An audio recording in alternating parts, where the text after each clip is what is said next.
Proclamação do Evangelho de Jesus Cristo, segundo Mateus. Glória a vós, Senhor. Naquele tempo disse Jesus aos seus discípulos: Não deis aos cães as coisas santas, nem atireis vossas pérolas aos porcos, para que eles não as pisem com os pés, e voltando-se contra vós, vos despedacem. Tudo quanto quereis que os outros vos façam, fazei também a eles. Nisto consiste a lei e os profetas. Entrai pela porta estreita, porque larga é a porta, e espaçoso é o caminho que leva à perdição, e muitos são os que entram por ele. Como é estreita a porta, e apertado o caminho que leva à vida, e são poucos os que o encontram. Palavra da salvação. Glória a vós, Senhor. Caros irmãos, queridas irmãs, creio que o Evangelho de hoje, esta terça-feira, dia 21 de junho, memória de São Luís Gonzaga, é muito claro para nós. É quase que autoexplicável, porque a gente pode extrair desse texto uma mensagem para a nossa própria vida, se o lemos com total atenção, fazendo inclusive um exame de consciência. Eu acho muito interessante, Fábio Luiz, a porta estreita. Nada no cristianismo é fácil. Nada no cristianismo é de mão beijada. Mas as pessoas insistem em achar que o cristianismo é o quê? É já o paraíso. Não. O cristianismo é a via dolorosa. É o caminho que nos leva ao paraíso, que a gente chama de eternidade. Eu costumo dizer aqui na missa de São Miguel o quê? Que a dificuldade deveria ser o nosso café da manhã, a nossa constante. Mas as pessoas ainda insistem em repelir a dificuldade, não aprender a lidar com ela, não usá-la como um trampolim para a vida, mas para fazer o quê? Um abismo onde eu vou me afundar. Muita gente insiste em querer exorcizar, na verdade, não apenas o demônio, mas as dificuldades. E muita gente às vezes acha que a dificuldade é fruto do demônio, a doença. E às vezes é Deus nos dando a possibilidade de nos santificarmos, de crescermos. Quer dizer, existe esse ponto de vista que a gente esquece. Aliás, como é que terminou o Evangelho de domingo, de anteontem?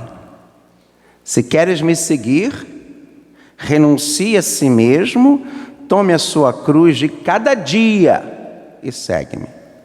E o ato de renunciar a si mesmo é o ato de você fazer o quê todos os dias? Um exame de consciência. Eu falava aqui na semana passada que muitas das vezes a minha pregação não é recado para ninguém. Às vezes é uma partilha que eu estou fazendo aqui com vocês na comunidade. Um exame de consciência de pecados que eu cometi, de defeitos que eu busco corrigir e melhorar a partir de um exame de consciência.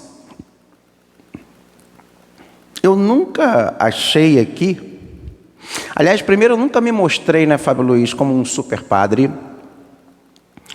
ou como alguém que sabe todas as respostas, que tem a capacidade de dizer aquelas palavras de autoajudas, motivacionais, que as pessoas hoje encontram na rede social, por exemplo, a esmo, palavras assim de força. Não, eu não tenho essa capacidade. Legal que exista até a rede social que possa fornecer conteúdos também bons, porque não é só ruim, não. Mas é importante a gente entender que a porta é estreita, a dificuldade faz parte. E se eu fizer aqui hoje um exame de consciência, quantas e quantas vezes eu dei pérolas aos porcos? Eu dei não percebendo a realidade à minha volta e não me permitindo perceber a realidade à minha volta através das pessoas que realmente me amam, porque tem isso, as pessoas que nos amam estão à nossa volta dizendo, cuidado com fulano, e você fica assim, não, mas fulano é bom, fulano é legal, cuidado com fulano, você está enganado. Isso não acontece só com o Padre João, não é, Fábio Luiz? É padrão. Padre João, cuidado, não fica dando corda, fulano vai te... É aquela história, a história do sapo e do escorpião, lembra? É o sapo, o escorpião? O escorpião fala, não, fica tranquilo, eu não vou fazer nada com você. Quer atravessar o rio. É o sapo, eu não me lembro se era o sapo. Não. É engraçado que a doutora Ana Beatriz Nogueira, no livro dos psicopatas, ela começa exatamente com essa história, o livro. Com essa historinha do sapo e do escorpião. O escorpião falando, eu não vou fazer isso, você está maluco? Você está pensando que se eu fizer isso com você, nós vamos dois morrerem afogados. Então vou colocar você nas minhas costas. E aí o sapo coloca o escorpião nas costas e começa a saltar. E aí o escorpião vai lá e pica e os dois morrem. E aí a moral da história é o quê? Não adianta, o escorpião vai ser escorpião. É mais forte que ele. Nem todo mundo, infelizmente, não é uma questão de ser bom ou de ser mal. Existem doenças, existem pessoas que estão doentes. Quando se estudou, e quando a psicologia, por exemplo, estuda os psicopatas, a psicopatia não tem cura. E a psicopatia, por exemplo, ela se encontra aonde? É claro que a gente só conhece os psicopatas no grau da psicopatia mais elevado, nos sociopatas, nos assassinos, mas existem a psicopatia em graus menores, em pessoas que você vê que elas estão e são doentes. E agora, então, depois da pandemia, né, Fábio? Parece que se acentuou ainda mais a psicopatia, os problemas das pessoas. E a gente tem que saber lidar com isso, como Jesus está falando para a gente, da porta estreita. Ou você acha que eu não estou notando, que eu não estou percebendo, por exemplo? Eu até falava isso ontem. Nossa, de 2016 para cá, Fábio Luiz está aqui desde 2016. A minha vida, Padre João, é por isso que às vezes assim, eu não gosto de ficar usando muito eu como exemplo, mas eu tenho que usar porque as pessoas às vezes ficam achando que eu fico mandando recado. Eu não mando.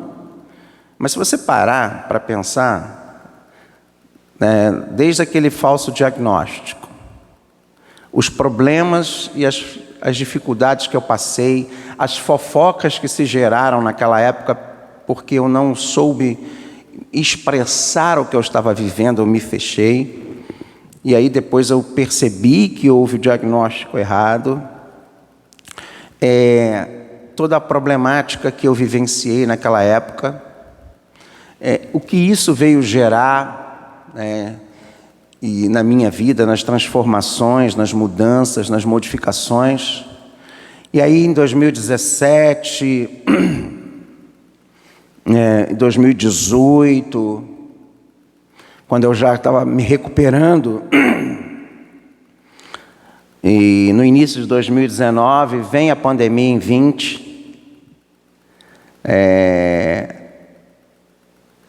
e aí vem esses 2 anos todos difíceis, agora no início da pandemia, no início do fim, né, da pandemia, enfim, a nossa vida, não só a minha, a de cada um de nós nesses últimos 6 anos, tem sido muito intensas. E é óbvio que a gente vê a ação do mal. Eu acredito, Fábio Luiz, você que é uma pessoa crítica, uma pessoa que está sempre de olho, observador, eu acredito que eu sou o mesmo, de uma certa forma, eu sou o mesmo, sobretudo na missa de São Miguel. Ela não tem muitas modificações. Agora, né, no retorno, que as pessoas estão retornando, muita gente está falando, vou voltar, está voltando. Ainda estamos num processo de retorno, as pessoas acham que não, né? Mas esse processo de retorno, a vida como a gente vivia antes de fevereiro de 2020, ela ainda não, ela está se encaminhando para um retorno, mas eu acredito que só a partir do ano que vem que realmente, com essa, acho que ela vai ter aquele ritmo, porque nós demos uma parada brusca, né? Pum! Todo mundo ficou dentro de casa, aquela coisa toda, e às vezes demora a voltar. E é exatamente nesses momentos, eu falo que a missa de São Miguel, ela foi preparada por Deus para os momentos de dificuldades. Não para aqueles momentos que as pessoas viam aqui essa igreja lotada, imensa, era a coqueluche da cidade, todo mundo queria estar aqui nesse altar disputado. Aí a gente foi vendo, e o próprio São Miguel, ele vai meio que depurando, né? Vai separando as coisas, quem está aqui por espírito de evangelização e espírito religioso de libertação, e que é um outro processo também que é muito profundo e muito difícil, porque as pessoas hoje têm uma ideia de que as coisas religiosas é passe de mágica, e não é. E aí a gente vai vendo, às vezes, um indo para cá, outro indo para lá, outro se aproveitando, instrumentalizando. E eu não estou falando politicamente, não. Estou usando como alpinismo social. A gente vai vendo as pessoas usar, né, e depois irem seguindo os seus caminhos. O importante é que as pessoas seguem seus caminhos, mas outras a gente vai vendo. E porque o grande problema, às vezes, a gente vê o demônio trabalhando a desconstrução a partir de quê? O demônio, ele é muito paciente, ele é muito calmo, ele não tem a pressa, às vezes, que a gente tem. Ele vai indo, vai tirando aqui, vai fazendo ali. O que nós devemos ter é essa paciência de Deus, a paciência do agricultor. E continuar com fé. Sabe, você reparou a homilia de sábado? Você chegou a ouvir para poder fazer o corte? Teve um menininho que falou uma coisa que é muito bonita, um menino coronha que estava aqui. Ele falou que se Jesus não tivesse morrido na cruz, o demônio teria vencido. Mas se Jesus sequer tivesse buscado a cruz enquanto caminho e se impusesse como Deus, o demônio também teria vencido. Porque o caminho de Cristo é o caminho da humilhação. O caminho de Jesus é o caminho da derrota. É o caminho do quê? Do Calvário, da cruz. E o que nós temos que aprender é lidar com isso, abraçar a cruz. Não é repeli-la, não é exorcizá-la, mas é tomá-la, abraçá-la e carregá-la. O caminho de Deus foi o caminho da humilhação, da humildade. E não o caminho da vaidade, da autoafirmação de si. Qual era a grande tentação do demônio com Jesus? Quando os demônios se manifestavam a Jesus e dizia para Jesus, você é o Filho de Deus. O que Jesus fazia? Mandava os demônios se calarem. Qual foi a tentação do demônio a Jesus no deserto? Se sois o Filho de Deus, pula aí do pináculo do templo. Você não é o Filho de Deus? Você não é o tal? Para que você quer passar? Então, por que nós queremos só sucesso? Sucesso que eu falo nos olhos humanos. quando na verdade o sacerdócio de Jesus, o sacerdócio comum dos fiéis, é o fracasso, é a dificuldade, é a cruz, é a porta estreita. Temos que saber lidar sim com as derrotas, porque a vitória com V maiúsculo já foi nos dada na cruz por Cristo.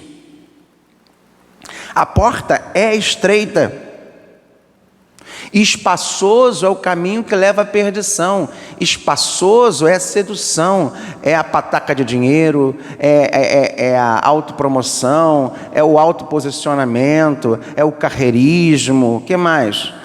O poder, a busca do poder, a sensação falsa que o poder te dá, é a tirania, o ódio.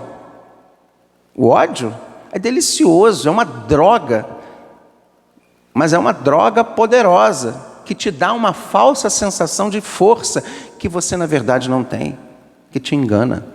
E quantas pessoas estão drogados, eu diria, como é que se diz? Completamente fora de si, por causa do ódio. E fora de si, não estou dizendo na cabeça não, fora do prumo, fora do equilíbrio. E é aí que Jesus está falando hoje da porta estreita, de não dar pérolas aos porcos, para termos cuidado com o caminho largo que leva à perdição. Por isso que poucos encontram. Tem uma passagem que eu me lembro muito que o padre Virgílio falava: e quando o Filho do Homem voltar, será que ele vai encontrar fé sobre a terra? Que tipo de fé? Eu vejo tantas pessoas aí perdidas, sabe? Se perdendo. Não é nem perdidas, é se perdendo. Eu posso me perder. Como eu já me perdi e me reencontrei. Graças a Cristo, graças à igreja, graças à comunidade. Daqueles que estão ao meu lado para me ajudar. A gente pode se perder da gente mesmo. Não pense você que não. Como eu vejo pessoas boas que estiveram aqui, se perderam e se perdem, mas rezemos para que elas possam se reencontrarem com Deus, consigo mesmas e com Cristo. Assim como eu vi também muita gente, graças a Deus, saindo daqui, indo para o céu, mudando de vida, se transformando a sua própria vida. Eu vi muita gente se transformando para o bem e infelizmente para o mal, porque tanto uma coisa quanto a outra faz parte da vida. A nossa vida não é só derrota e nem a nossa vida é só vitória. A nossa vida é um mix de vitórias e derrotas, de perdas e reencontros. Mas Jesus está sendo muito claro: a porta é estreita. O sacrifício, a dificuldade, a humilhação, a derrota, a vitória, tudo faz parte, tudo, como disse o próprio São Paulo, concorre para o bem. E aí me vem aquela segunda leitura linda de anteontem, da missa de domingo: revestivos de Cristo, Gálatas, se revista de Cristo, revestir-se de Cristo. Que eu possa me revestir de Cristo, mas um Cristo mãe, materno, com essa maternidade amorosa de Nossa Senhora. E que nós possamos ser esses homens e mulheres das portas estreitas. Amém.